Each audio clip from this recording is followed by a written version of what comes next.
নমস্কার, সোমা পলাশ লাইফস্টাইলে আপনাদের সকলকে জানাই সাদর আমন্ত্রণ। আশা করি সকলেই ভালো আছেন আর সুস্থ আছেন। আজকে চলে এসেছি নতুন আর একটা ভিডিও নিয়ে। আশা করি আপনাদের সকলেরই ভালো লাগবে। আজকে আমি সকাল থেকে ভিডিওটা শুরু করতে পারিনি, কেননা সকালে আমি অনেক জামা কাপড় কেচেছি, যেহেতু সকাল থেকেই রোদ উঠে যায় আর ভীষণ গরম পড়ে যায়। ওই জন্যই আজকে সকাল সকাল কিছু জামা কাপড় কেচেছি। আর আমাদের বাড়িতে তো কাজ হচ্ছিল, এবার ছাদেও কিছু নোংরা জমেছিল, ওইগুলো পরিষ্কার করেছি আপনাদের দাদাভাই আর আমি। ওই জন্যই সকাল সকাল ওই কাজগুলো করেছি জন্য আমি আর ভিডিও করতে পারিনি। এখন এই যে 11টা বাজে, এই রান্নার থেকেই আপনাদের সাথে ভিডিওটা শেয়ার করছি। আর আজকে দুপুরে আমি রান্না করব ডাঁটা শাক ভাজা। যে সবুজ যেই ডাঁটা শাকগুলো, ওইগুলো আমি ওই বাড়ির থেকে নিয়ে এসেছিলাম। ডাঁটা শাক ভাজা করব, আর এই যে সয়াবিনের তরকারি করব, ছোট সয়াবিন দিয়ে তরকারি করব। আর সয়াবিনের তরকারিটা আমার খুবই প্রিয় আর পছন্দের একটা খাবার, সয়াবিনের তরকারি। আর এইদিকে আমি এক সাইডে সয়াবিনের তরকারি বসিয়েছি আর এক সাইডে বসিয়ে দিয়েছি ডাঁটা শাক ভাজা। আর আজকে দুপুরে বেশি কিছু করব না, আর গরম পড়েছে তো এই গরমে না বেশি কিছু রান্না করতেও ইচ্ছা হচ্ছে না। সেই জন্য ওই এক পদ দুপদ রান্না করেই আর করছি না রান্না, মানে এত পরিমাণে গরম পড়ছে। আর এই গরমে তো সবারই অসুবিধা হচ্ছে, কেননা আমরা গ্রামে থাকি, গাছপালা রয়েছে, তারপরেও আমাদের এত অসুবিধা হচ্ছে। আর যাদের বাড়ির পাশে গাছপালা নেই, যারা শহরে থাকে, তাদের কতটা অসুবিধা হচ্ছে সে মানে বোঝাই যাচ্ছে যে কতটা অসুবিধা হচ্ছে এই গরমে। আর গরমে তো মানে এত রোদ উঠছে, মানে চড়া রোদ উঠছে, এই রোদের জন্যই এত সমস্যা হচ্ছে। আর এইদিকে আমি এই যে বাসনগুলো মেজে নেব, বাসনগুলো মেজে নিই, তারপরে আবার আপনাদের সাথে কথা বলছি।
আমার বাসন মেজে নেওয়া হয়ে গেছে। আর এইদিকে আমি এই যে থাকগুলো মুছে নিয়েছি, কেননা এইগুলো ডেইলি যদি না মোছা হয় না, মানে নোংরা জমে যায়। আর গরমের সময় মনে হয় কি একটু নোংরাটা বেশিই জমে। আর এইদিকে এই যে কৌটাগুলো আমি পরিষ্কার করে নিয়েছি। আর এইদিকে গ্যাস টেবিলটাও মুছে নিয়েছি, আর এই যে মেঝেটাও মুছে নিয়েছি, আর গ্যাসটাও মুছে নেওয়া হয়ে গেছে। আর ঠিক আছে, তাহলে আপনাদের সাথে আবার পরে কথা হচ্ছে। এই গরমে আমাদের এখন এই পাখা চালাতে হচ্ছে, এই বড় পাখা। এই পাখা না চালালে আর থাকা যাচ্ছে না। এখন একটু ছাদে যাব, সকালে জামা কাপড় কেচেছিলাম, ওইগুলো কিছু শুকিয়ে গেছে, ওইগুলো তুলে আনতে যাব এখন।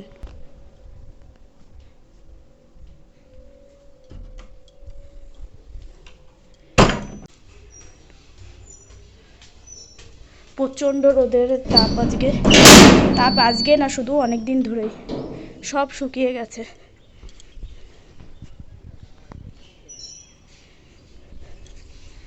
তুলে নিতে হবে, সব জামা কাপড় শুকিয়ে গেছে। ঠিক আছে, তাহলে আমি জামা কাপড়গুলো তুলে নিই, তারপরে আবার পরে কথা হচ্ছে। এই যে সব জামা কাপড় তুলে নিয়ে এসেছি, আরও কিছু রয়েছে, ওইগুলো চালার নিচেই রয়েছে, ওইগুলো একটু ভিজা আছে। আর এইগুলো পুরো শুকিয়ে গেছে। আর আজকে রোদ ওঠার আগেই আমি সব জামা কাপড় কেচে দিয়েছিলাম, আর সব জামা কাপড় এই যে শুকিয়ে গেছে। ঠিক আছে, তাহলে জামা কাপড়গুলো গুছিয়ে নিই, তারপরে পরে আবার আপনাদের সাথে কথা হবে। এইদিকে আমার এই যে জামা কাপড়গুলো গুছিয়ে নেওয়া হয়ে গেছে, কেননা ছাদের থেকে আজকে আর গোছাতে পারিনি, কেননা ছাদের থেকে গুছিয়ে নিয়ে আসলে ভাঁজ পড়ে না জামা কাপড়গুলোতে। আর ঘরে নিয়ে আসলে একভাবে দলামোচ করে ভাঁজ পড়ে যায়। আর এত পরিমাণে রোদ যে ছাদে দাঁড়িয়ে ভাঁজ করার মতন পরিস্থিতি নেই, সেজন্যই যে ঘরে এনেই সব ভাঁজ করে নিলাম। ঠিক আছে, তাহলে আপনাদের সাথে আবার পরে দেখা হবে। আর এই যে দুপুরের খাবার নিয়ে চলে এসেছি। দুপুরে আজকে ওই যে বললাম যে সয়াবিনের তরকারি করেছি আর ডাঁটা শাক ভাজা করেছি।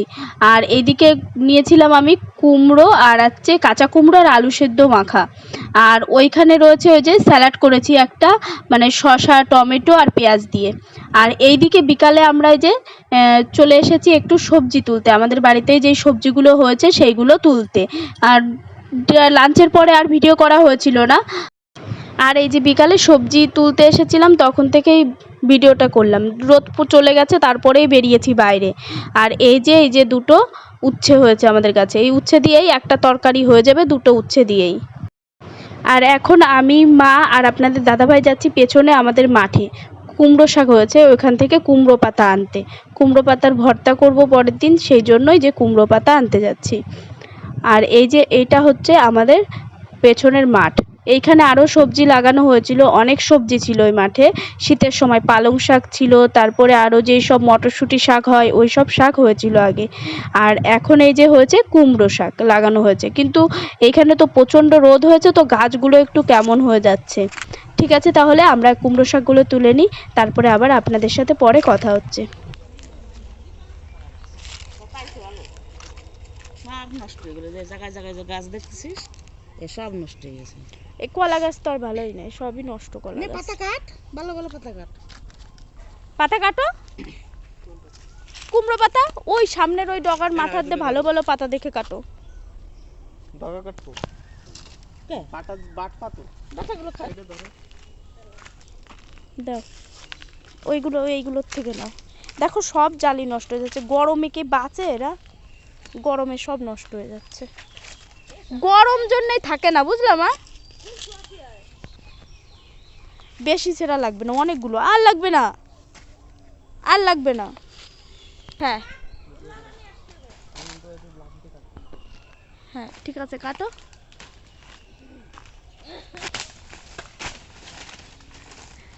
লাভ দিয়ে কাটো।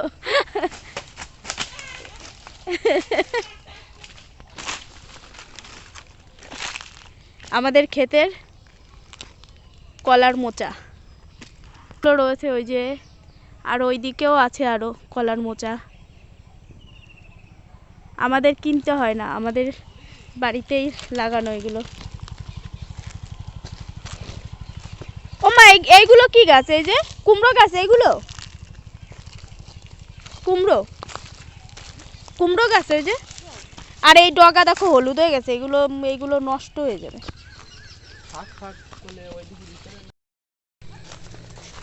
এই যে কুমড়ো পাতা এই কয়টা নিয়ে এসেছি, বাটা করব কালকে। আর একটা মোচা আনা হয়েছে। ঠিক আছে, তাহলে আপনাদের সাথে আবার পরে কথা হবে। মাঠের থেকে বাড়ি এসে এই যে একটু লিমকা নিয়ে নিয়েছি, এত গরম পড়েছে। এখন এই যে রাত্রের জন্য বসিয়ে দিয়েছি ভাত। মার জন্য দিয়েছি পটল সিদ্ধ আর উচ্ছে সিদ্ধ, আর আমার জন্য দিয়েছি আলু আর বেগুন। আর দুপুরের সবজি রয়েছে, ওইগুলো দিয়ে রাত্রে এখন হয়ে যাবে। আর আমি আলু সিদ্ধ আর বেগুন সিদ্ধ দিয়ে রাত্রে ভাত খাবো। ঠিক আছে, তাহলে আজকের ভিডিওটা এই পর্যন্তই থাকছে। সকলেই ভালো থাকবেন, সুস্থ থাকবেন। আর যদি কেউ আমার পরিবারের সদস্য না হয়ে থাকেন, অবশ্যই চ্যানেলটিকে সাবস্ক্রাইব করে আমার পরিবারের সদস্য হয়ে যাবেন। আজকে তাহলে আসি, ধন্যবাদ।